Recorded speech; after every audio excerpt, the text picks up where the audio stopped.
오늘 특강에 참석해 주신 내빈 여러분을 소개해 드리도록 하겠습니다. 땡이 안 되나?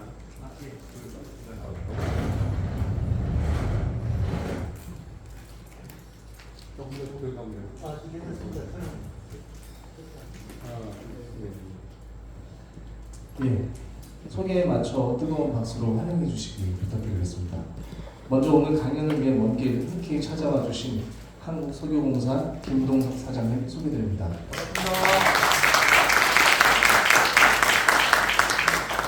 네, 신경주대학교 설립자이자 총장이신 김일륜 총장님 소개드립니다.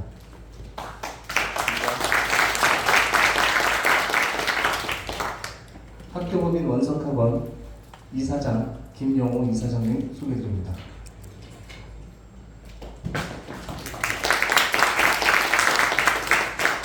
학교법인 원석학원 이사 김준수 이사님 소개드립니다.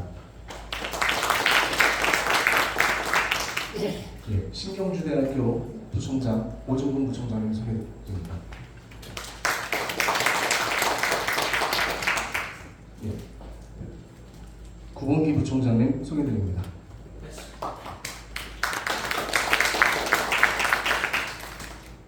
예, 그외 많은 내빈들께서 좀 참석해 주셨는데 시간을 위해서 생략하도록 하겠습니다.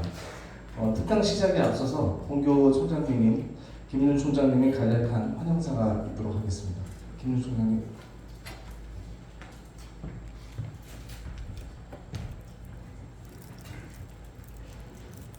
오늘 우리 학교로서는 오래간만에 귀한 손님을 모시고 특강을 듣게 되었습니다.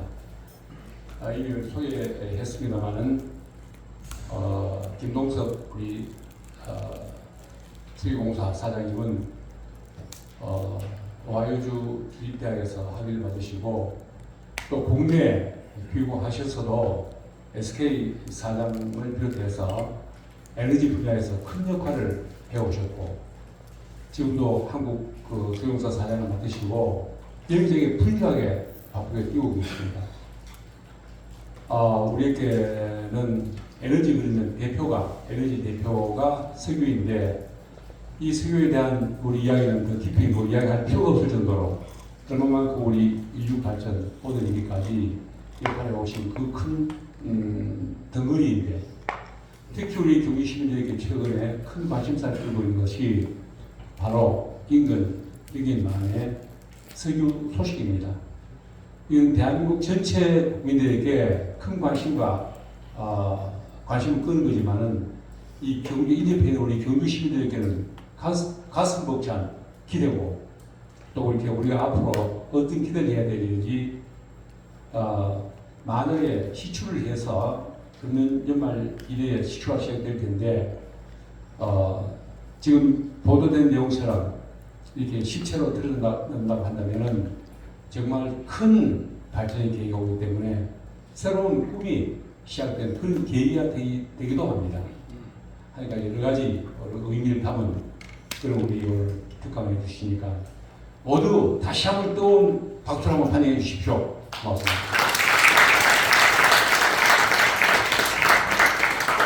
자, 선생님 발전 못합니다. 예.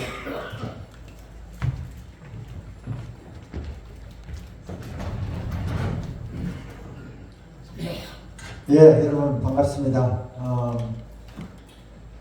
요즘 하도 뜨거운 이슈들이 많아서 저희 석유 때문에 조금 분주하게 다닙니다. 잠시 발표 중에서 잠시 말씀드리도록 하고요. 강의 내용은 처음에 제가 이것을 제의를 받았을 때는 이거와 관계없이 ESG 이런 형태에서 이제 그거에 대해서 조금 이야기하면서 저희 석유공사는 어떤 식으로 발전해 왔고 앞으로 어떤 식으로 갈 것인가, 에너지의 미래는 어떻게 될 것인가에 대해서 잠시 말씀드리도록 하겠습니다. 그 전에 이제 여러분들한테 하나 물어보겠습니다. 로또 있죠, 로또. 그 다음에 나이 드신 분이 많았죠. 그런데 소개팅, 그 다음에 창업. 로또나 소개팅이나 창업 요 세 가지 어떤 공통점은 뭘까요? 안 맞습니다. 어? 안 맞습니다. 안 받는다고요? 또 네? 로또는 일주일에 행복. 일주일에 한 거. 로또나 소개팅이나 이 참여 같은 경우를 보게 되면 기대감이 있죠. 되면 어떻게 된다 하는 기대가 있어요. 생각하면 잘 되면 이렇게 우리가 기대를 가지고 있습니다. 근데 그 다른 점은 뭘까요? 로또는 완전히 자기 운에 기대합니다. 해놔놓고 내가 어떻게 되는 기대를. 근데 소개팅은 어떻습니까? 내가 좀 더 잘 꾸미고 잘 나가고 뭐 또 내가 좀 준비가 되면 또 확률이 높아지겠죠. 창업은 어떻습니까? 창업은 우리가 내가 어떤 창업을 해봐야지 하면서 무조건 나 창업해야지 한다는 자체가 좀 그렇잖아요. 창업은 내가 준비하면 할수록 뭐가 됩니까? 성공 확률이 높아집니다. 이게 무슨 말이냐면 우리는 우리 사람들한테 모든 것에 기대치가 있지만 우리가 어떻게 준비하고 어떻게 계획하느냐에 따라서 성공 여부가 달라집니다. 그래서 우리가 우리의 삶을 계속해서 쭉 돌아보면서 내가 얼마나 준비되었고 내가 얼마나 공부하느냐에 따라서 나의 미래가 많이 달라집니다. 그래서 이거 운칠기삼이라 하면서 어떤 쪽에는 운동, 준비하는 거 공부하는 사람한테 따라온다는 말도 써있거든요. 그래서 제가 생각하면 우리가 이제 여러분들 어떤 위치에 있는지 모르지만 각자 위치에 있어도 앞으로의 미래는 항상 존재합니다. 그걸 내가 그냥 막연하게 오겠지 하는 거하고 그걸 내가 어떻게 준비하면서 가느냐에 따라서 저와 여러분의 미래는 달라진다고 봅니다. 저도 이제 그런 면에서 잘 보이는지 모르겠는데요. 제 커리어를 이제 요거는 제가 원래 조금 유명해졌는데요. 첫 번째로 유명해진 데가 언제냐게 되면 원래 초입니다. 원래 초에 제가 뭐로 유명해졌냐면 포스코 회장 공부로 최종 6인 중에 한 명이 돼가지고 신문에 한창 저 사람이 누군가 딴 사람은 다 아는 사람인데 저는 미국에서 오래 있었기 때문에 저를 잘 몰라가지고 포스코 최종 후보 중에 한 사람으로 됐을 때 지금은 또 이제 동해 석유가스 때문에 이렇게 좀 제가 모르시는 건 모르시지만 어느 정도 제가 바쁘게 지냅니다. 이제 포스코 회장 후보로 갔을 때 이제 최종 면접을 이제 아주 비밀 장소했었습니다. 그때 이제 5장의 슬라이드를 준비하라, PPT를 준비하라 할 때 첫 번째 페이지 준비한 게 밑에 이제 포스코 관계가 여러 가지가 있지만 제 커리어를 이렇게 쭉 소개를 하면서 첫 번째가 이제 쉘에 써 있으면서 에너지 부분을 한 20년 동안 했습니다.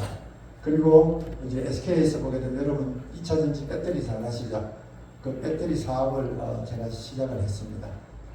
2차전지 배터리 사업 첫 시작에서 공장 짓고 첫 번째 수주를 아직도 기억이 납니다. 렌즈 회사의 계열사의 첫 번째 수주를 받았을 때 그때 공장도 없는데 첫 번째 수주를 받았을 때 그건 아마 나중에 소설로도 소개될 정도로 재밌는 사건들이 많이 있었습니다. 그리고 유니스트에 와서는 대학교에 다시 돌아와서는 이렇게 했고 지금은 설계공사에서 이렇게 있습니다. 이걸 이제 쭉 제 커리어를 돌아보면서 어떤 면으로 가는 것이 리더들이 많으신 줄 학생들이 많으신 줄 알고 좀 준비했는데 과연 나의 미래를 내가 어떻게 준비하는 것이 좋을까 이런 부분에 대해서 조금 보려고 했습니다. 그래서 제가 이렇게 보면 커리어상으로는 굉장히 성공을 한 것 같지만 또 커리어상으로 보게 되면 아주 아픈 이렇게 좀 실패의 경험도 겪었습니다. 이걸 쭉 겪으면서 자꾸 디딤돌이 되고 더 되고 해서 지금의 위치에 와 있는데 그러면서 제가 느낀 느낌은 첫 번째 느낌은 뭐냐면 지금까지 이렇게 왔을 경우를 이제 뒤를 돌아보면서 제가 생각하는 것이 바로 뭐냐면 사고의 전환이 이 퍼스펙티브라고 영어로 얘기해요. 사고의 전환이 정말 필요하구나. 같은 그걸 보더라도 어떻게 보느냐에 따라서 나의 행동과 나의 그게 많이 달라진다. 그 다음에 이제 기술이 참 중요하다. 그러니까 여러분들도 어떤 위치에 어떤 나이에 있든 간에 계속해서 배워야 됩니다. 기술이 참 중요하다 이런 거 있고 why first, 왜가 중요하다 이런 거 있는데 오늘은 사고의 전환 요게 무슨 말이냐 하는 것을 간단하게 하고 넘어가도록 하겠습니다. 사고의 전환에서 여러분 블루오션 시프트라는 책을 보신 분도 있으시겠지만 이게 프랑스의 쉐브라는 회사가 있습니다. 프랑스 쉐보론 회사가 있는데 이 회사는 어떤 회사냐면 그 감자 튀기는 거 있잖아요. 프렌치 프라이.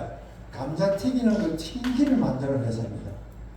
감자 튀기는 튀김기를 만드는 회사인데 이제 지난 한 20년 전부터 감자 튀기는 게 건강에 안 좋고 뭐 이래가지고 감자 튀기는 튀김 기계가 점점 적게 팔리고 있어요. 그러니까 그 사람들이 자기 쉐보론 사람들이 다 모여가지고 자꾸 내려가니까 자꾸 이제 판매가 자꾸 줄어드니까 우리 모여서 이게 대응책을 세워보자 이렇게 한 거예요. 그래서 다 세워보니까 아니 기계를 좀 작게 해서 뭐 돈을 줄이자, 뭐 전기값을 줄이자, 뭐 기름을 줄이자 이런 그밖에 안 나오는 거예요. 그래서 뭐 좀 더 뭐 신제품을 만들고 해도 계속해서 매출이 줄어드는 거예요. 어떻게 할까? 그러다가 한 사람이 제안을 했습니다. 야, 감자 튀김인데 굳이 튀겨야 되냐? 안 튀기고 고소하고 맛있으면 되지 않겠냐? 생각을 바꾸는 거예요. 우리는 이때까지 계속 튀김기에 기름 넣고 감자찜을 넣고 지지직한 튀기는 것만 생각했는데 이거 안 튀기고도 맛있는 방법을 생각할 수 없느냐? 그럼 안 튀기면 일단 기름이 안 들어가니까 뭡니까? 사람들 요즘 팻 그걸 해서 그런 것도 없어질 거고 굉장히 좋잖아요. 안 튀기고 만들 수 없느냐? 그래서 만든 게 뭡니까? 액티프라이라는 기계를 만들었습니다. 요즘 여러분들 많이 아시죠? 여기 뭐라 합니까? 에어프라이. 그래서 튀기지 않고 감자튀김을 만드는 기술개발은 이거 대박치는 거예요. 이게 바로 사고의 전환으로 해서 오는 겁니다. 왜라는 걸 질문을. 또 있습니다. 이거는 이제 여러분 잘 아시는 그 유니클로 있죠. 우리나라 지금 우리나라 섬유 산업 하는 사람 지금 있습니까? 물론 패션은 조금 있지만 옛날에 섬유 산업 그러면 여기는 사양 산업이고 망해가는 산업이라고 했습니다. 섬유가 망해가는 산업이라고 했는데 유니클로 사람은 그걸 이렇게 대중화시키고 시간상 하지 않겠지만 이렇게 유니클로로서 산악사회에서도 대표적으로 쓰는 그 이유는 뭐냐? 소비자의 입장이 원하는 것을 예측해서 미리 찾아가는 거예요. 프리스라는 것도 있는데 일단 여기서는 뭐냐면 사양 기업은 있어도 사양 산업은 없다는 겁니다. 뭐에 따라서 여러분이 생각하는 아이디어에 따라서 이렇게 달라진 거예요. 그래서 여기서 이제 핵심은 뭐냐면 우리가 밸류 체인을 잘 봐야 된다는 거예요. 밸류 체인. 나중에 다시 한번 나오더라고요. 그래서 유니클로 같은 경우는 바로 이것 때문에 대박쳐서 지금 굉장히 돈을 많이 벌고 있어요. 이런 걸 종합해보면 우리 삶에서 혹은 여러분의 앞으로 커리어에서 과연 관점을 변화시킬 게 뭐가 있느냐?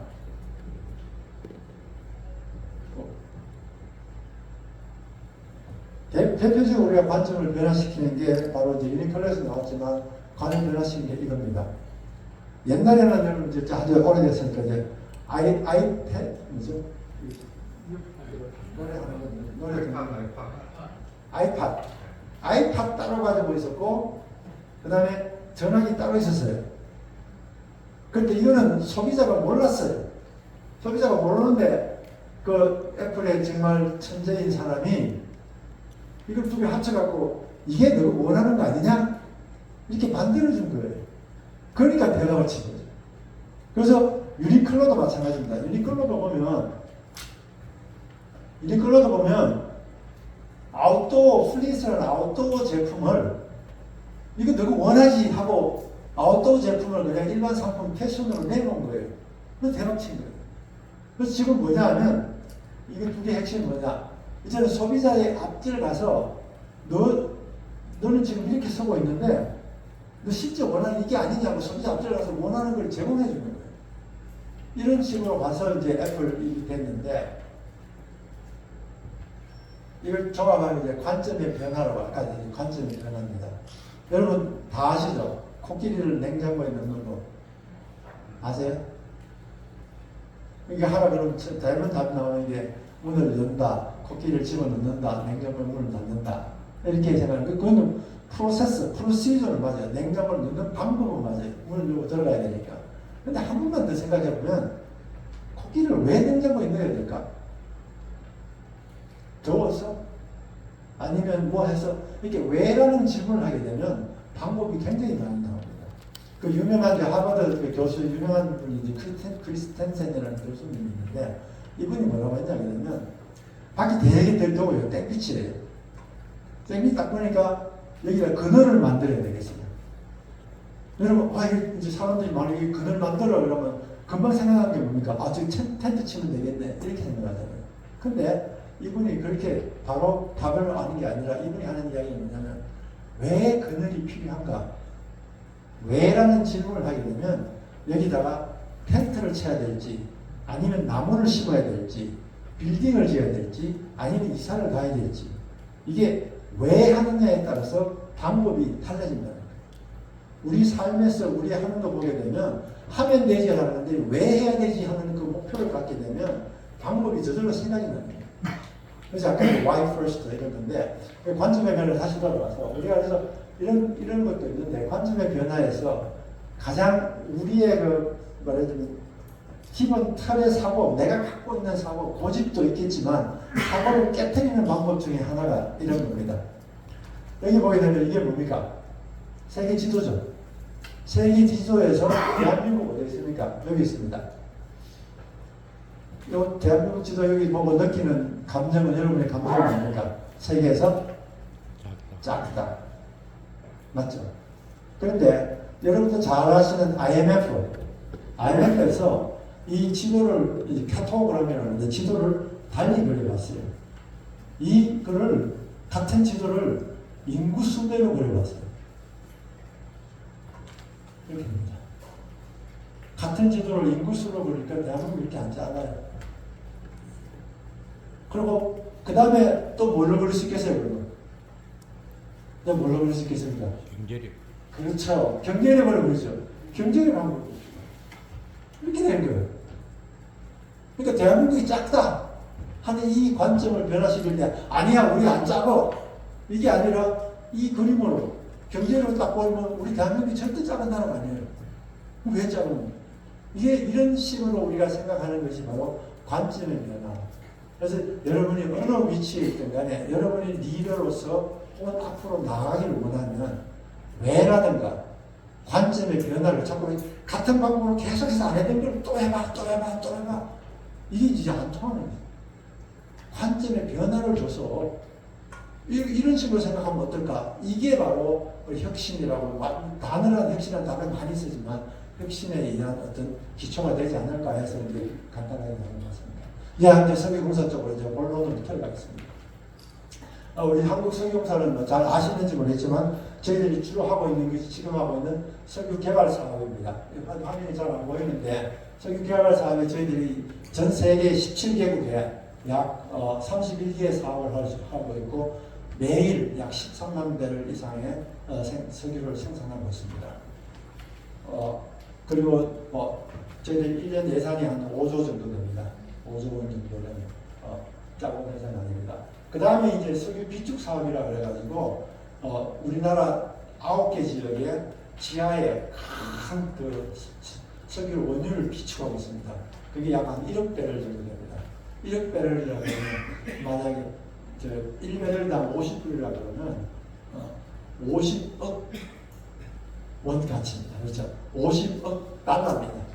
50억 달러라는 것은 지금 말하면 6조 5천원 그 자산을 그 땅속에 우리가 가지고 있습니다. 이거는 전 세계에서 기름 비상이 났을 때 방출할 수 있는 비상 비축으로 가지고 있습니다. 그 다음에 유통개수 사업으로 있는 게 뭐냐 하게 되면 요거는 이제 알뜰주유소 많이 들어보셨죠.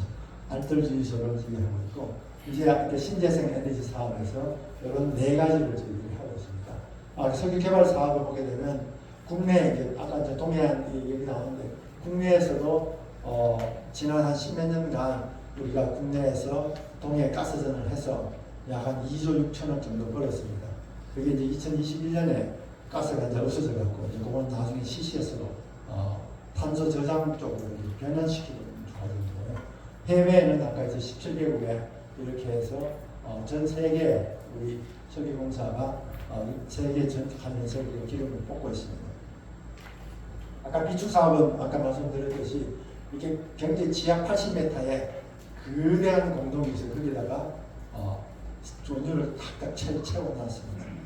용량은 현재 약 1억 4,600만 배럴 정도의 용량이 있는데 지금 채워진 거는 약 9,800만 배를 약 1억 배럴 정도의 용량이 지금 땅속에 채워되어 있습니다. 위치를 보면 구리에 오래된 평택에 있고 곡성에 있고 여수 있고 거제에 있고 울산 있고 서산 있고 용인에 있고 동해 이렇게 9개 지역에 분산되어서 우리가 석유하고 원유를 저장하고 있습니다. 유통사업은 아까 말씀드렸듯이 여러분 알뜰 수도 있지만 오피넷이라는 게 있는데 오피넷은 뭐냐면 오피넷 켜면 여러분 주위에 기름이 가장 싼 주유소가 된가를 가르치는 것이 바로 이 오피넷입니다. 제가 이제 와서 그렇기도 하지만 하여튼 저희들이 이제 제가 2021년에 왔는데 2021년에 영업이익이 약 4천억 정도로 났는데 당기순이익은 460억 적자였습니다. 근데 2022년에는 영업이익이 약 1조 9천억, 약 2조 정도 영업이익을 냈습니다. 그리고 당기순이익은 3천억 정도 영업이익을 냈고 작년도 우리가 8천억에서 약 영업이익을 2년 동안 처음으로 2년 동안 당기순이익을 이렇게 걷고 그동안 저희들이 또 빚을 약 한 1조 7천억 원 정도 갚았습니다. 그래서 재정적으로는 좀 괜찮아서 아직도 뭐 어렵지만 괜찮아졌다는 말씀드리고요. 요거는 뭐 조금 하지만 좀 빨리 넘어요. 우리가 이거 할 때 기름값이 어떻게 되느냐에 따라서 저희들은 굉장한 영향을 미칩니다. 그러면 기름값을 어떻게 잘하느냐 하는 게 분석력이 우리한테 굉장히 중요합니다. 지금 보게 되면 이게 뭐 지난 20년 동안인데 보게 되면 정말 정신없이 왔다 갔다 합니다. 근데 요거를 제가 다시 한번 분석을 해봤어요. 2007년하고 2007년하고 2010년 사이에 요 4년 동안의 기름이 옵니다. 근데 요거 2010년, 2013년 요걸 다시 한번 여기다 입혀봤어요. 이렇게 됩니다. 자, 보게 되면 올라가는 경향은 거의 비슷합니다. 내려가는 경향은 급히 떨어지거나 아니면 이렇게 됩니다. 그러면 최근에 2021년에 2024년 요걸 보면서 올라갈 때는 비슷한데 내려갈 때는 어떻게 될 것인가 예측을 하는 것이 어떻게 될 것 같아요? 올라가는 건 비슷합니다. 내려가는 건 중간을 보고 있습니다. 그래서 이제 이걸 보면 미래도 예측할 수 있을지 없을지 모르지만 올라가기 시작하면 올라가는 트렌드는 거의 비슷합니다. 내려갈 때는 뭐에 따라서 어떻게 내려갈지도 모릅니다. 자, 그러면 이제 뭐 ESG도 있고 지금 이제 우리는 석유 기름이 에너지가 굉장히 중요하지만 또 미래의 저탄소 시대, 저탄소도 굉장히 중요한 이런 입장이잖아요. 이때는 그럼 우리는 어떻게 또 무슨 일을 해야 되느냐 하는 것이 이제 문제인데 결국은 많이 들어보셨을지 모르지만 우리 시대의 과제는 풍부하고 저렴하고 깨끗한 이런 에너지가 있으면 좋겠다. 이 에너지를 찾는 게 우리의 길입니다. 근데 그게 과제가 있나요? 수소 그럼 수소는 깨끗하지만 어떻습니까? 비싸죠. 석탄은 싸지만 어떻습니까? 안 깨끗한 거예요. 우리는 지금 우리 비즈니스 리더들이 미래를 가야 되는 과정은 뭐냐 하면 깨끗하고 풍부하고 저렴하고 싸기 좋고 이런 에너지를 찾아가는 과정인데 현재는 없습니다. 찾아가는 과정이라는 거죠. 그런데 이제 글로벌 리더들을 보게 되면 엑손이라든가 이런 쪽에서는 석유하고 가스가 최고다. 그보다 더 좋은 에너지가 없다. 엑소모델. 또 사우디 아람코, 세계에서 제일 큰 사우디 아람코도 뭐라고 하냐면 석유가스보다 더 좋은 거 없다. 괜히 딴 거 하려고 힘쓰지 마라. 뭐 이런 식입니다. 그와 반대로 또 이제 IEA 많이 유명한 그 베티 미롤이라는 사람은 그거 석유가스를 대충 죽여야 된다. 그렇게 하고 또 하나는 뭐냐면 이 사람은 잘렸습니다. 결국 BP에 버나드 루디라는 사람은 석유가 지나가서 우리는 저탄소 하겠다 했는데 최근에 석유 회사들이 돈을 많이 벌었잖아요. BP는 상대적으로 못 벌었어요. 왜냐하면 석유 줄이고 재생에너지 한다고 하다가 이 사람 작년 원래인가 잘렸습니다. 사장. 그리고 뭐 토탈 이런 데서도 그래서 그러면 전 세계가 어떤 사람은 석유가 좋다, 석유가 계속 가야 된다 그러고 어떤 사람은 완전히 바꿔야 된다 그러고 우리 석유공사나 이 에너지 회사들은 앞으로 어느 방향으로 가야 되지? 뭘 해야 되지? 이런 이제 고민을 하게 되겠죠. 뭐 여기 경주에 계시니까 경주 이러면 원자력이지 이렇게 할 수도 있지만 원자력으로 모든 걸 다 대체할 수는 없습니다. 원자력의 큰 부분을 차지할 수는 있지만 다 대체할 수 없기 때문에 어떤 뭐라 그럴까 믹스로 가야 되느냐 이게 참 중요한 겁니다. 이건 제 자랑입니다. 최근에 제 돌리신 분들께 이거 제 자랑인데 저하고 같이 이제 지난번에 식사를 했는데 여기 보면 제 바로 옆에 앉은 사람이 사우디 아람코 회장입니다. 이 사람하고 이야기하면 이 CCS 뭐 이런 거 하면 그 돈 될 때까지 이렇게 말하자면 돈 될 때까지 기다린다 이런 입장입니다. 제 앞에 있는 사람이 이제 프랑스에 있는 토탈사 사장인데 말을 되게 잘합니다. 이 사람은 자기 의견이 굉장히 확실합니다. 저하고도 가끔 이제 다툼이 나지만. 그리고 이제 말레이시아 페트로나스 말레이시아 국영에서 페트로나스 회장입니다. 젊었는데 아주 이 사람 하는 이야기는 지금 현재로서 아시아가 전 세계 에너지의 40% 정도 사용합니다. 그런데 2025년쯤 30년 되면 아시아가 전 세계 에너지의 50%를 넘는 사용을 합니다. 그러면서 하는 이야기가 아니 우리가 전 세계 에너지를 40~50%나 사용하는데 맨날 유럽이 이렇게 하고 유럽이 저렇게 하고 저렇게 하고 이게 말이 되냐. 아시안 파워를 기르자 이렇게 이제 주장하는 사람입니다. 여기 이제 이 사람은 우리 분야에서는 세계적으로 가장 유명한 사람입니다. 댄 예긴이라고 뭐 석유 쪽에서는 그래서 하고 이 사람은 최근에 이제 유명해졌죠. 헤스라는 사람이 쉐브론한테 얼마 주고 팔았습니까? 자기 재산을 한 50조 주고 판다고 지금 한 500 밀리언 맞죠? 500 밀리언 얼마냐? 5조 6조 자기 재산을 쉐브론한테 이제 팔려고 하고 있는 그 사람입니다. 지금 판다고 돼 있는데 한 5조인가 50조만 해도 모르겠지만 최근 자기 재산을 이제 쉐브론한테 파는 정한 했습니다. 이 사람들 이야기 들어봐도 자기 나름의 어떤 철학이 있는 거예요. 뭐가 맞다는 게 아니고. 그러면 우리 석유공사는 과연 어느 방향으로 가야 될 것인가? 어떤 기준하에 어느 방향으로 가야 될 것인가 하는 겁니다.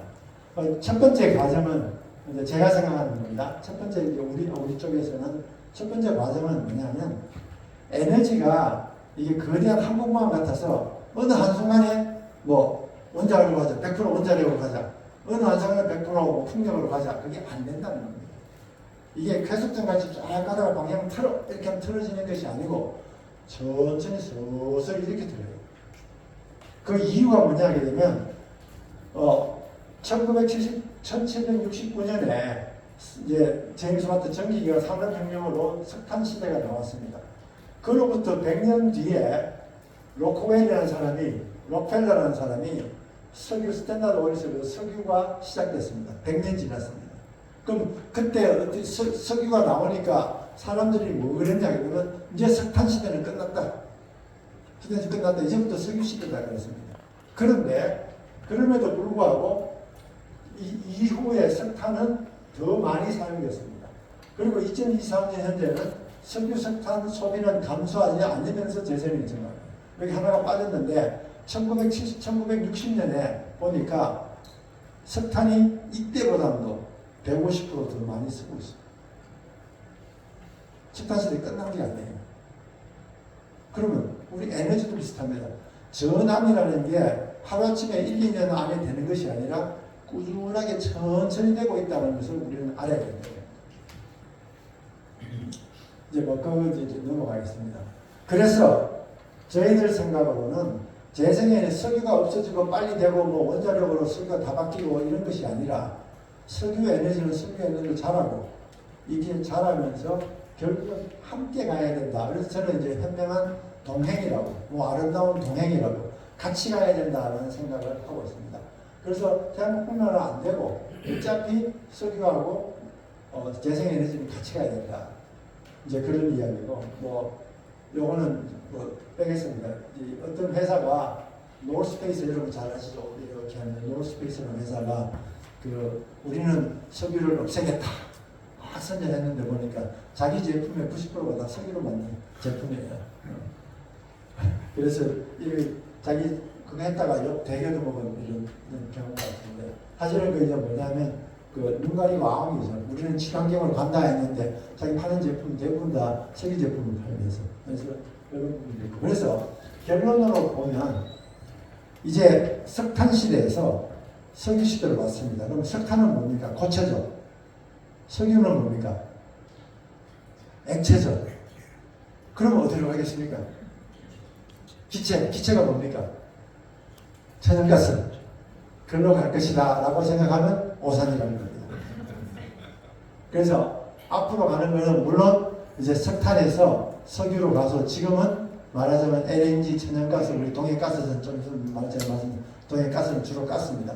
가스가 추가될 쪽으로 갑니다. 그러니까 고체에서 액체에서 기체로 이렇게 갑니다. 하지만 우리 미래 세대는 고체에서 액체로 석유만 있는 것이 아니라 원자력도 여러 가지 있기 때문에 미래는 어떤 단일 하이드로카본으로 가는 것이 아니라 미래의 에너지 상황은 뭐냐? 석탄 시대, 석유 시대에서 21세기는 에너지 다변화 시대로 해요. 그러니까 여러 변화가 있기 때문에 내가 중요하고 내가 사업이 되는 것은 어느 부분인가를 잘 파악하고 그 부분을 가야지. 이게 좋다고 이게 따라가고 이게 좋다고 따라가고 이거 안 좋으니까 버리고 이런 그게 해서는 안 된다. 그러면 그거를 어떻게 우리가 판단하느냐? 그럼 다른 사람은 어떻게 판단하는지 모르지만 그 석유공사에서는 이런 판단을 해서 이런 쪽으로 가고 있습니다라고 말씀을 드리고자 합니다.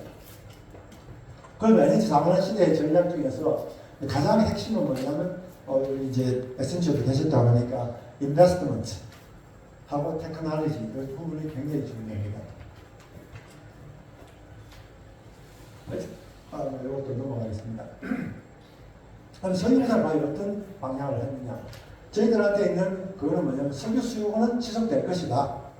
그리고 석유공사는 국가의 저는 이제 우리 석유공사를 이제 에너지 국방부라고 합니다. 국가 에너지 안보를 책임지고 있다.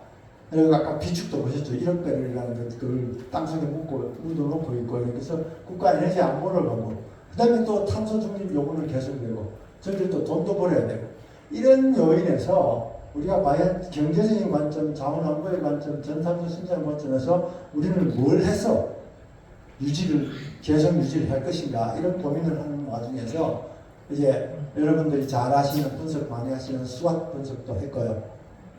그 다음에 제가 지금 그래서 우리는 장점이 뭐고 단점이 뭐가 했는데 제가 참 좋아하는 것은 여러분 수학 분석은 굉장히 오래된 분석 기법입니다. 수학 분석도 좋지만 저는 꼭 해보라는 약까지 했을 때 밸류 체인, 가치 사슬 체인 분석을 해보면 우리가 뭘 해야 될지가 나타납니다. 저희들도 뭐 예는 안 들리겠지만 이런 식으로 보게 되면 가치 사슬 분석에서 우리가 오일과 가스는 계속해야 되고 해상풍력 지금 하고 있지만 어디까지 해야 되고 수소 암모니아 해야 되고 CO2, CCS 이런 걸 해야 돼요. 가치 사슬을 분석해보면 우리가 어느 부분에 집중해야 되겠다 하는 것들이 나온다 이거죠. 그래서 저희들은 이제 지금 오일과 가스 지금 이걸 계속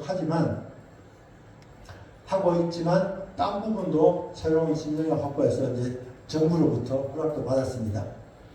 그다음에 이제 그래서 요거를 이제 기존 사업들 있는 사업들은 non-stop innovation. 왜냐하면 가만히 있으면 자전거가요. 세 발 자전거가 빨리 달립니까? 두 발 자전거가 빨리 달립니까? 두 발 자전거가 좀 빠르죠. 근데 두 발 자전거는 가만히 있으면 넘어집니다. 아주 기술자는 가만히 있어도 되겠지만 두 발 자전거는 달릴 때 그 능력을 발휘합니다. 그래서 지금 어떤 여러분이 하고 있는 사업이든 어떤 생활이든 어떤 건 간에 정체해 있다고 생각하면 넘어질 확률이 더 높습니다. 그래서 지금 기존에 하고 있는 것들은 뭘 해야 되느냐? non-stop innovation. 계속해서 뭘 하면 더 잘할 수 있을까? 고민을 해야 되고 여러분이 공부를 해야 됩니다. 내가 여기까지 하면 됐지. 저도 지금 공부를 하고 있습니다. 여기까지 하면 됐지 해서는 절대 안 된다는 거예요. 그래서 공부. 그 다음에 이제 meeting the challenge라는 것은 뭐냐면 지금 새로운 사업들이 벌어지고 있는데 이걸 우리가 도전 목표가 이건데 이걸 어떻게 하면 여기 달성할 수 있을까? 이런 계획을 세우지 않으면 도달 안 합니다. 목표를 세우지 않으면 도달이 안 됩니다. 그 다음에 이제 이제 새로운 거, 이거 해보고 싶은데 하는 거 이제 뉴 호라이즌, 새로운 지평선을 보면서 이걸 어떻게 해야 할까. 요 세 개를 잘 조합을 시켜 나가야 회사가 아니면 기업이 아니면 개인이 계속해서 자라난다라고 생각합니다. 네, 이제 여러분 관심 있는 이제 그 주요 프로젝트 중에서 하나만 말씀드리고 하겠습니다. 지금 동해 가스전에 대해서 이슈가 많이 있습니다. 아니 이슈가 아니라 지금 뉴스에 굉장히 많이 나갑니다. 내일 또 아마 제가 또 뉴스에 또 나올 겁니다. 근데 이게 뭐 하루아침에 금방 나온 거 아닙니다. 제가 이제 석유공사 사장을 하고 보니까 저희들이 동해 쪽하고 시내를 쭉 연구를 해오면서도 분석을 하고 분석도 나오고 했더라고요. 야, 이거 지금까지 있는 지식 자료들을 한꺼번에 다 모아가지고 우리 좀 한번 해보자 하는 이런 욕심도 있었고, 그럼 이때까지는 왜 실패했을까 하는 이런 부분들에서 좀 심층적으로 보려고 했습니다. 그런 와중에 2022년에 지금 지도는 안 나올지 모르지만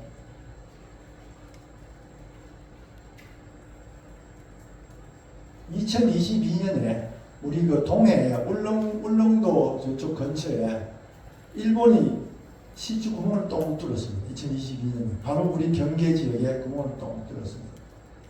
근데 같은 해에 서해에서는 어떤 일이 났냐 하면 서해 우리하고 막 경계로 막고 하는데 중국이 거기다가 해상 플랫폼을 설치했습니다. 우리는 뭐하고 있어? 아무것도 안 하고 있는 거예요. 왜냐하면 개발하지 말라고 아무것도 안 하고 있는 거예요. 물론 이제 하긴 했지만 우리는 뭐하고 있어? 그러다가 만약에 나중에 막 분쟁이 돼갖고 하면 야 우리는 여기 땅도 뚫어놓고 데이터도 많이 있고 뭐 이렇게 했는데 그게 나중에 국제 분쟁이 되면 그런 데이터들이 다 이게 우리 땅이라는 걸 증명하는 증명으로 쓰일 건데 우리는 뭐하고 있느냐는 거죠. 그래서는 안 되겠다. 그렇다고 이제 기름이 있는가 없는가만 찾아서는 뭐 기름 나오면 대박 안 나오면 쪽박 이렇게 되니까 뭐 나오면 가만히 있다가 안 나오면 왜 하느냐고 국가재산 낭비라고 막 욕을 하니까 그것만 들어서는 안 되겠다는 거죠. 그래서 세 가지 목표를 갖자. 세 가지 뭐냐면 첫 번째는 해양 주권 확보입니다. 우리 대륙공 탐사 확장하고 데이터를 많이 모아놔갖고 이건 내 땅이다 라고 우리가 계속해서 서베이를 하고 사실은 우리나라 그 지하 지형이 해저 지형이 어떻게 됐는지 조사가 많이 안 돼 있습니다. 우리 땅인데 그걸 모르고 있어요. 그래서 조사를 많이 하면서 이거 우리 땅이다 하는 데이터를 많이 만들자. 이게 하나의 해양 주권 확보고. 그것뿐만 아니라 이제 동해가스전 아까 잠시 말씀드렸는데 가스전이 2021년에 문 닫은 이제 끝났으니까 새로운 가스전 하나 발견해보자. 아주 큰 거, 작은 거 말고 해보자. 그래서 이거 대륙봉은 잘 자신이 없으니까 이제 살필 거 다 살폈으니까 어디로 가야 되겠습니까? 깊은 바다로 가자. 깊은 물에 큰 고기 논다고. 깊은 바다로 가자. 이게 이제 지금 하는 시내입니다. 이렇게 가자라는 계획을 세우고, 그다음에 마지막 또 한 가지. 이때까지는 기름만 봤지만 이제는 CO2를 저희들 문제가 되죠. 이산화탄소가 문제가 되죠. 이산화탄소 문제인데 이산화탄소 공기 기름이 뭡니까? 가스가 뭡니까? 땅 속에 있는 CO2하고 하이드로카본을 공기 중에 빼내와갖고 태워갖고 에너지로 활용하고 뭐가 나옵니까? CO2를 공중에 내보내는 겁니다. 그러면 CO2를 다시 잡아가지고 원래 있던 땅 속으로 집어넣으면 CO2가 되잖아요. 돈은 좀 들겠지만 그거를 전문 용어로 뭐라 합니까? 탄소 포집 저장이 CCS라고 합니다. 그거 하면 되겠네. 우리 잘하네. 왜냐면 기름 뽑는 거에 완전 역순이니까. 이걸 하자. 그래서 요 세 가지 목표, 하나만 기름만 찾자는 게 아니라 이 세 가지 목표를 목표를 가지고 우리 대한민국 우리 바다가 3년 전에 바다를 열심히 좀 뭔가를 찾아보자. 이렇게 하니까 이름이 잘 안 떠오르더라고요. 뭘 할까? 그래서 이제 이름 공모를 하니까 두 가지가 하나는 이순신, 하나는 광개토. 광개토 좋다. 광개토 대왕이 아니라 우리가 우리 땅을 넓히는. 그래서 2022년에 저희들이 광개토 프로젝트를 선언을 하고 2023년에 대저를 광개토 프로젝트가 이겁니다 하고 이 사업을 시작하면서 그 중에 하나가 동해 심해로 개발하러 가겠습니다. 하면서 지금까지 있는 데이터를 다 모으고 앞으로 10년 동안 이런 방법으로 가겠습니다 하는 선언을 하고 그런 계획을 만들었습니다. 그래서 2022년에 우리 데이터를 다 하고 2023년 한 해 동안 있는 데이터를 다 분석하고 1년 동안 분석을 하고 또 검토를 하고 해서 뭐가 나왔냐면 바로 이쪽 지역에 아주 괜찮은 미래 가능성이 있는 기름이 가스가 나올 수 있는 그걸 유망 구조라고 하는데 유망 구조가 있다 이렇게 됐습니다. 그거는 뭐냐면 지금까지는 탐사라는 것은 뭐냐면 초음파에서 이렇게 보면 이 사인 보이잖아요. 그거랑 똑같습니다.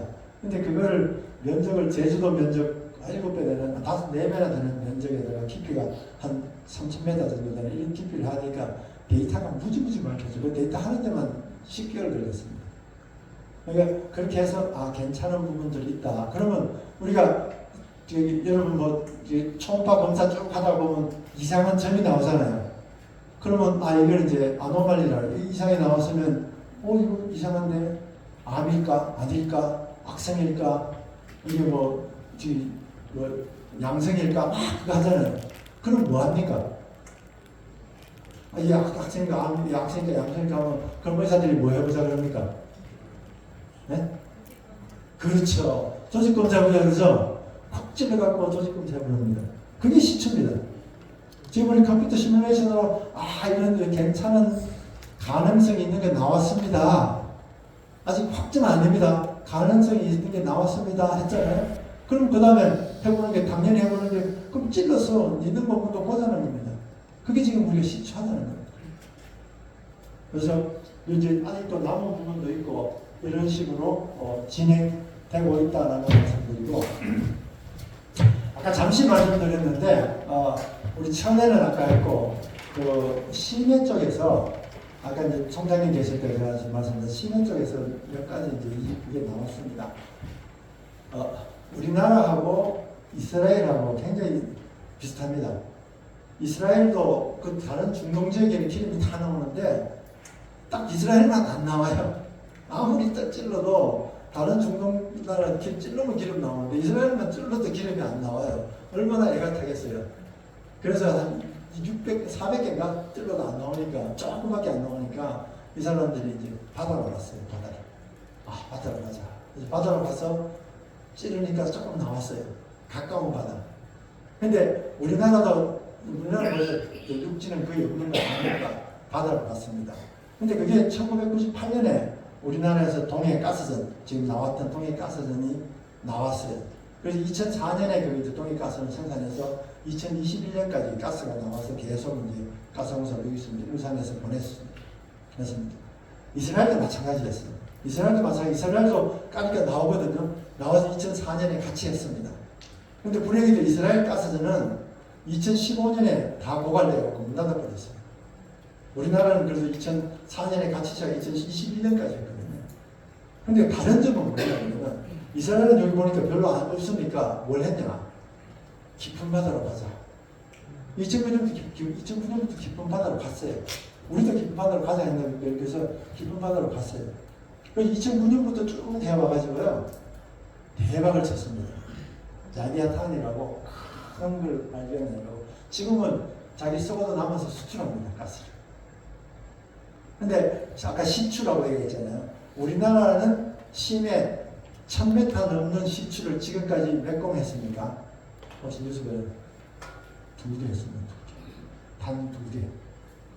이스라엘은 그동안 이거 찾으려고 몇 개 했느냐?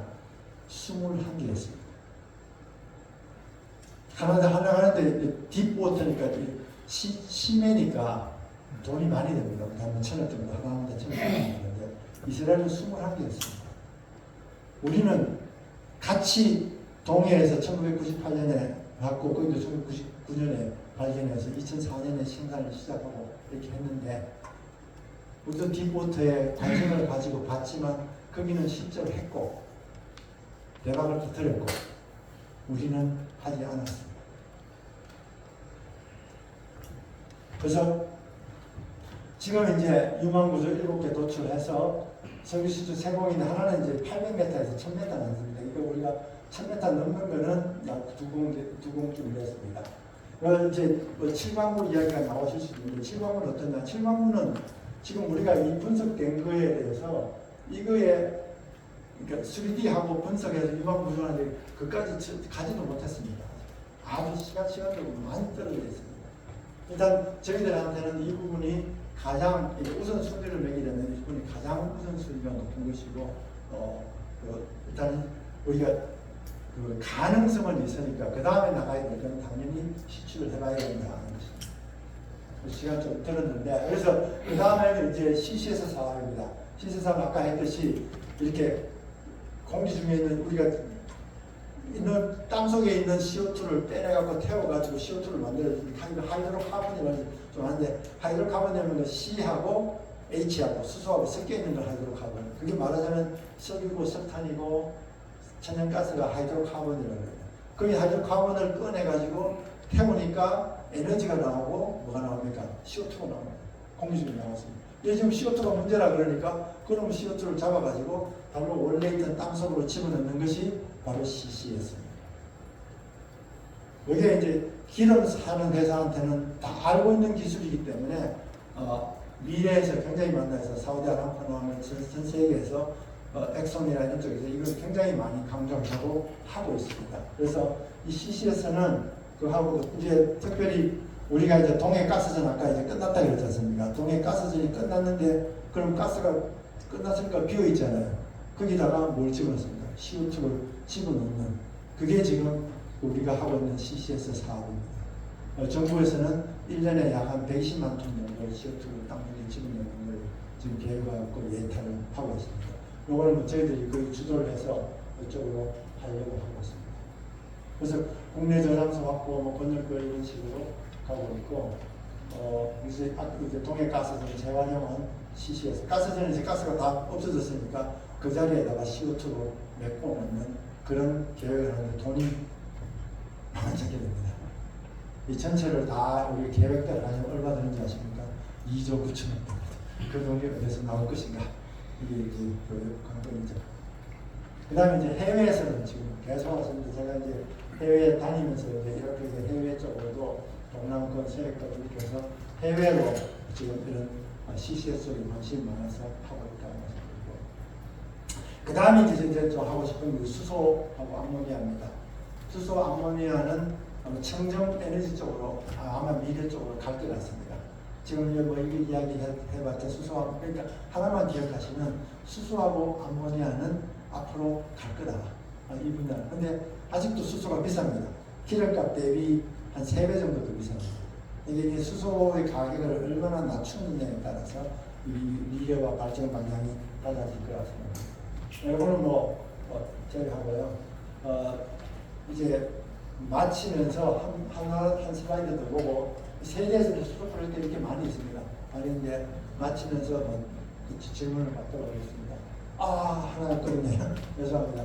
이게 이제 수소가 많이 되니까 땅속에서 뭐가 나왔습니까? 천연가스 나왔죠. 천연가스 나왔는데 이제 지금까지 수소는 뭐냐면 물을 분해해서 만들거나 그러면 에너지가 들어갑니다. 이 수소를 만드는 과정이 있는데 어떤 한 사람이 천연가스가 보존되어 있듯이 땅에도 수소가 보존되어 있다는 거예요. 수소를 캐면 굉장히 좋죠. 그래서 실제적으로 저쪽에 아프리카나 지금 수소가 그래서 수소는 보면 원자력 전기를 이용해서 수소를 만들면 그걸 핑크 수소라고 합니다. 석탄을 해서 수소를 만들면 그게 시커멓다고 해서 그레이 수소라고 합니다. 근데 석탄 석유를 해서 수소를 만드는데 그 CO2를 땅속에 집어넣으면 그걸 블루 수소라고 합니다. 그러니까 수소마다 컬러가 많아요.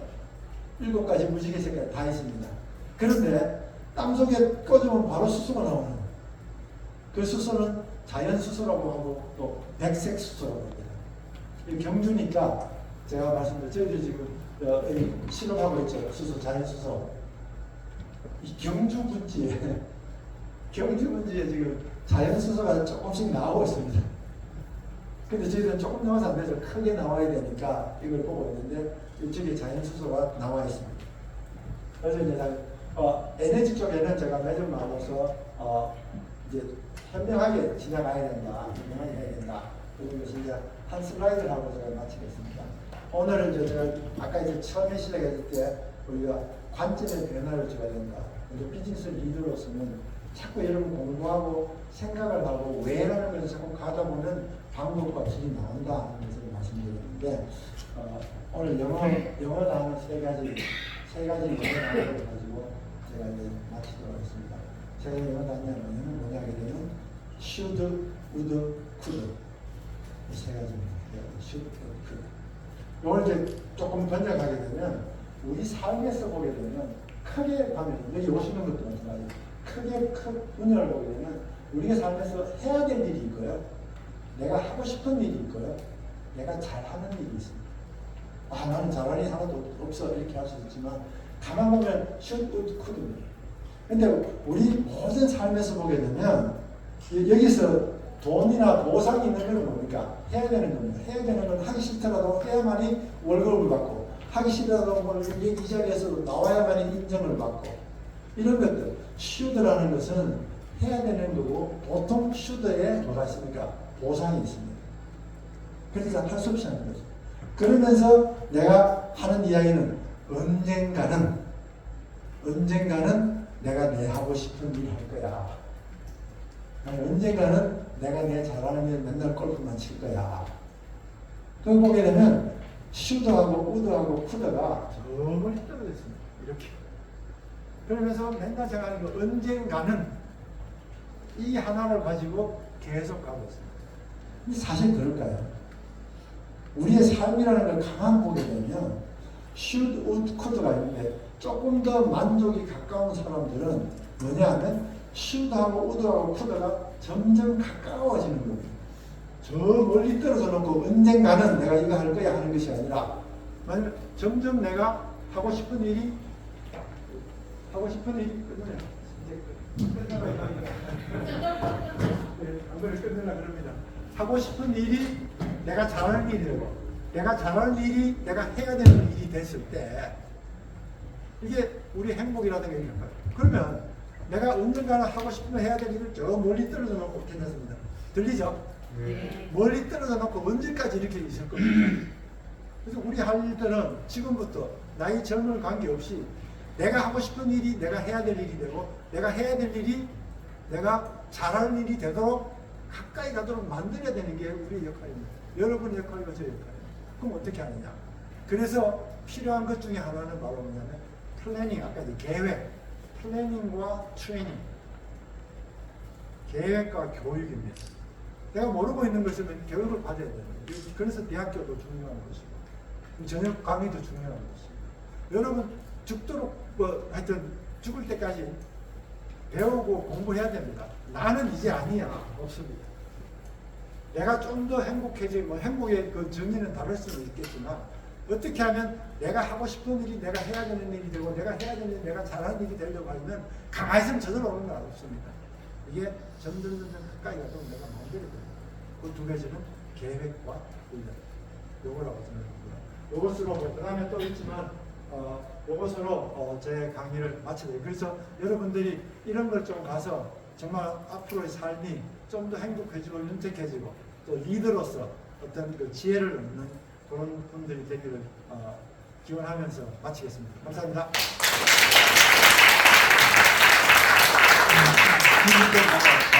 질문. 네, 질문. 네. 질문 있습니까? 없는데요? 이거지. 예. 저 칠광구에 대한 거는 지금 4년 후에는 한일 관계에서 협정이 끝나는 것 걸로 알고 있는데 그 뒤에는 그러면 손하고 있습니까? 무슨 계획이 있습니까? 그건 내년적인 문제인데요. 제가 답을 드리고 있고 칠광구에 대해서는 외교적으로 계속 보고 있습니다. 근데 지금 하루 매스컴에서 그렇다 그래서 그런데 여러 가지 방법들이 많이 있습니다. 그래서 끝난 것도 아니고 안 끝난 것도 아니고 일단은 외교적으로 처리가 되는 것이 먼저고요. 그 데이터를 보게 되면 아까 저희들이 있던 그 데이터 자료보다 훨씬 더 자료 수집이 안 돼 있습니다. 그래서 저 같으면 7광고 할 바에는 우리 동의하겠습니다. 예. 우리가 훨씬 데이터 수가 많이 돼 있습니다. 7광고 그거 몇백억 뭐 하는 그건 1960년대 어떤 사람이 그냥 만든 자료입니다. 그거 갖고 그건 많다 그러고 우리는 지금 동해 안에 이렇게 분석을 다 해갖고 이렇다 그러는데 그건 아니죠. 자꾸 7광고 이야기하면 좀 이해가 안 됩니다. 근데 하여튼 지금 질문에 답을 드리면 외교적인 이슈이기 때문에 계속해서 풀어 나가야 됩니다. 네. 네. 저 오늘 그 강의를 하셨는데 예. 그 앉았습니다. 죄송합니다. 예. 강의를 하셨는데 강의 포인트가 예. 그 어떤 질문을 우리 그 여기 참여한 분들한테 제시했는지 그 부분을 좀 다시 한번 확인해 주시고요. 그다음 한 가지는 그다음 지금 정부에서 수립하고 있는 그 심의에 대한 탐사에 대한 반응이 예. 지금 야당에서는 상당히 거부감을 일으키고 있는데 우리가 언제까지나 네. 그 방치하고 있을 건지 그리고 우리 정부에서 현 정부에서 어떤 대처를 하고 있는지 그 부분에 대해서 좀 뭐 밝혀 주세요. 그러면 그거는 뭐 정부나 지금 이 자리가 적절한 자리가 아니었기 때문에 그 부분에 대해서 대답하기는 어렵지만 저희들은 아까 보였듯이 우리의 그 보면 기대치가 있고 이렇게 하기 때문에 계속해서 나가야 되지 않겠냐 하는 것이고 반대라든가 이런 문제들은 하나씩 차근차근 뿌려 나가야 되겠죠. 오늘 강의는 제가 뭘 견적보다 ESG 강의로 왔기 때문에 아까 했듯이 여러분이 리더라면 계속해서 공부하시라. 그리고 생각의 관점을 바꾸면 다른 게 보인다. 그겁니다. 됐습니까? 예. 이쪽에 시추에서 결과가 나왔을 때 예. 그 지역에 미치는 경제적인 영향은 어떤 면이 있는지 너무 빠릅니다. 아직 김치국 마시지 맙시다. 이게 하나하나 참 가야 됩니다. 저희 그 가야나라고 세계 대륙평양도 또 20년, 30년 걸렸습니다. 그리고 뭐 지금 차이나 이런 경우에서 다른 회사들이 우리 제일 아마 사례가 되는 것이 포스코 인텔에서 대성공을 거둔 미얀마 가스전이 있습니다. 미얀마 가스전은 하는 기업체마다 이거는 가능 없다고 다 도망갔습니다. 포스코 인터 그 당시에 대구 인터내셔널 한 회사가 하나가 남아가지고 끝까지 파가지고 개발을 시켰습니다. 몇십 년이 걸렸습니다. 지금 대답하고 있는 중입니다. 네. 그래서 그거는 뭐 지금 어떻게 너무 하지 말고 우리가 항상 저는 그렇게 생각합니다. 이게 좋다고 막 갔다가 아니면 막 이렇게 하는 게 아니고 우리 에너지 정책을 아까 보듯이 꾸준하게 가야 됩니다. 꾸준하게 했다가 아니라 이게 꾸준하게 가야 되는 이런 부분들이 있기 때문에 우리 국민들이나 이런 쪽에서 이게 대박이다 쪽박이다 이런 것이 아니라 에너지는 우리의 미래이기 때문에 어떤 상황이든 간에 꾸준하게 차근차근 가보자 하는 이런 인내심과 이런 공감대가 형성이 되어야 되는 거지. 지금 하면 대박이니까 우리 당장 부자가 되겠다. 이런 형태로 가서는 안 된다고. 예. 며칠 전에 그 대통령이 발표하고 난 뒤에는 우리도 사회공이 되는구나. 전 국민들이 그냥 아무래도 기대도 하고 있는데요. 지금 포항에서 지금 시주하고 있는 저게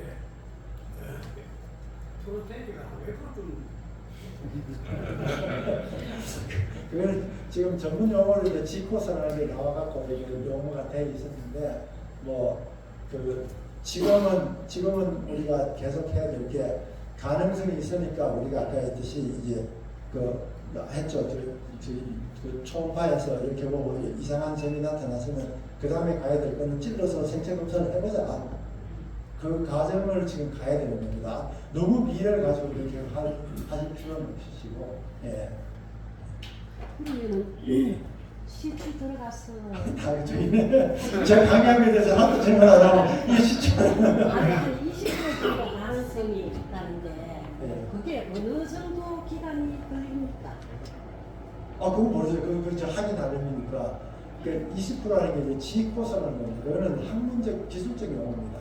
지올로지컬 찬스를 석사스 말하고 기술적 학문적 용어이기 때문에 그 자체의 의미를 두시지 말고 이거는 우리가 꾸준하게 해가야 될 가능성이 있는 거구나 여기에다 초점 맞추시죠.